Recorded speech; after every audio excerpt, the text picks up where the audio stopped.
तो हाय दोस्तों, ये है स्पाइडर प्लांट जिसे एक्चुअली बहुत कम मेंटेनेंस की ज़रूरत पड़ती है। पर कभी कभी क्या हो जाता है, इसकी पत्तियाँ जो है वो पीली पड़ जाती है या फिर ब्राउन हो जाती है।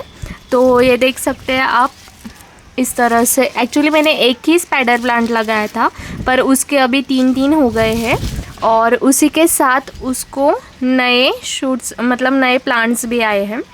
तो इस साइड से भी आए हैं। तो ये अच्छी तरह से ग्रो हो रहा है, पर प्रॉब्लम क्या आ रही है कि इसके पत्तियाँ कुछ जगह पे पीली हो गई है और ब्राउन भी हो गई है।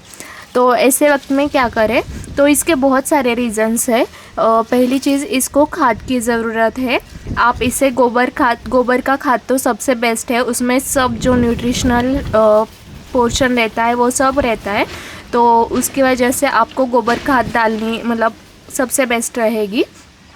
और गोबर खाद डालने के साथ साथ आपको पानी अच्छे से देना है। बहुत बार क्या हो जाता है, हम पानी देते हैं पर ये जो साइड में गैप दिख रहा है कि आपको यहाँ पे, तो हम बहुत बार है ना पानी देते हैं और वो जो पानी है वो यहाँ से सॉइल से अंदर ना जाते, डायरेक्टली साइड से नीचे निकल जाता है। और नीचे मैंने छेद किया हुआ है इस तरह से, तो वो छेद से डायरेक्टली निकल जाता है।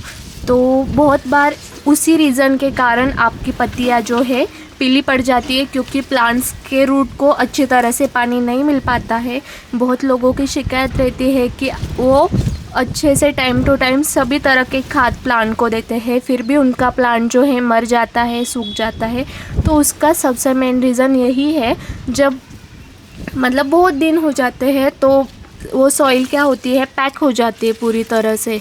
और सॉइल पैक होने के कारण जो उसकी मूलियाँ है वो सांस नहीं ले पाती है, पानी अच्छे से एब्जॉर्ब नहीं कर पाती है। पानी साइड से या फिर कहीं मतलब किसी जगह छेद हो तो वहाँ से डायरेक्टली नीचे निकल जाता है और प्लांट को पानी नहीं मिलता है।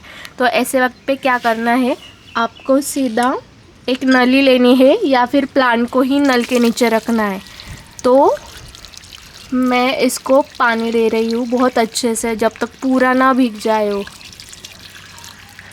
एक्चुअली नीचे से पानी बह रहा है, फिर भी मैं थोड़ी देर के लिए नली उसके ऊपर ही रखूँगी, क्योंकि बहुत बार होता क्या है कि वो प्लांट को अच्छे से पानी नहीं मिल पाता है।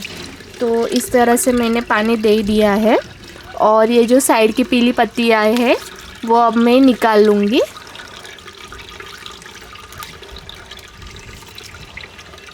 एक्चुअली हाथ से ही निकाली तो कुछ प्रॉब्लम नहीं है, कैंची से भी निकाल सकते हैं, पर हाथ से भी कुछ प्रॉब्लम नहीं है। तो ये जो पीली पत्तियाँ है वो निकाल लेनी है और जो ब्राउन है वो भी निकाल लेनी है। तो होता क्या है, वो जो पीली पत्तियाँ है देखो, इसका जो टिप है वो ब्राउन हो गया है, तो वो फिर से ग्रीन तो नहीं होगा ना, तो वो पूरी तरह से नहीं क्या सूखता जाएगा। और एक दिन मतलब नहीं क्या 10 दिन बाद 20 दिन बाद वो सूख ही जाएगा। पर अगर आपने वो टाइम पे नहीं तोड़ा तो उसमें प्लांट की बहुत सारी एनर्जी जो है वो वेस्ट हो जाएगी। अगर आपने वो टाइम पे तोड़ लिया तो प्लांट वही एनर्जी एक नया जो लीफ है, नया पत्ता है, वो ग्रो करने के लिए लगा देगा। तो उसके लिए आपको टाइम टू टाइम जो येलो पत्तियाँ है वो निकाल लेनी है। अब सिर्फ ग्रीन पत्तियाँ रह गई है, तो अब प्लांट को जो नए पत्ते आएंगे तो वो पूरी तरह से हरे भरे आएंगे। और इसे बाद में आपको खाद भी दे देना है। गोबर का खाद तो सबसे अच्छा है, आप बाकी सारे खाद भी दे सकते हैं। तो इस तरह से आपको आपके स्पाइडर प्लांट की केयर करनी है।